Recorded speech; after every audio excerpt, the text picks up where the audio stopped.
Hi friends! Welcome to our YouTube channel. இந்த வீடியோல எத பத்தி பார்க்க போறோம் அப்படின்னா, பனசகுளத்தில இருக்கிற இசக்கியம்மன் கதைய தான் நம்ம பார்க்க போறோம். வாங்க வீடியோக்குள்ள போலாம். வீடியோக்குள்ள போறதுக்கு முன்னாடி பிரெய்னஸ் நெக்ஸ்ட் சேனல சப்ஸ்கிரைப் பண்ண மறந்துருந்தா மறக்காம சப்ஸ்கிரைப் பண்ணிக்கோங்க.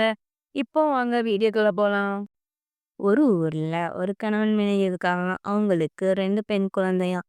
2வது பிறக்கிற பெண் தான் இசக்கியம்மை. அவங்க ஒருத்தனை காதலித்து வந்துட்டு இருக்காங்க.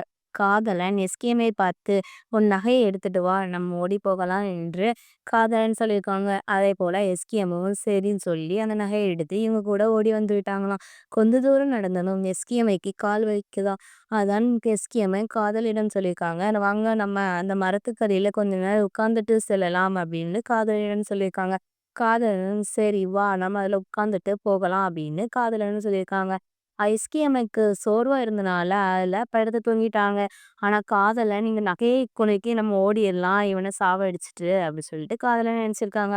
அதே போல காதலன் அந்த நகையை எடுத்துட்டு ஓது இவளை கொன்னுட்டு நம்ம போயிடணும் அப்படின்னு காதலன் நினைச்சிருக்காங்க. அதனால அந்த காதலன் பக்கத்துல இருக்க கல்ல அப்படியே மண்டையில போட்டுட்டு மண்டையை சுதரிச்சுட்டு அந்த நகையை எடுத்துட்டு ஓடிட்டான். அப்போ எஸ்கேம லைட்டா முடிச்சு அந்த கள்ளு செடி இதுக்கே நீனே சாட்சி அப்படின்னு சொல்லுவாங்களாம். அப்ப காதலனும் அந்த நகையை எடுத்துட்டு ஒரு கிணறு பக்கம் போய் உட்காருவாங்களாம். கிணறுல இருக்கிற பாம்பு வந்து அவங்களையும் கொத்தி சாவடிச்சிருமா. அப்போ எஸ்கேம சிவன் பெருமாள்கிட்ட வரம் கேட்பாங்களாம்.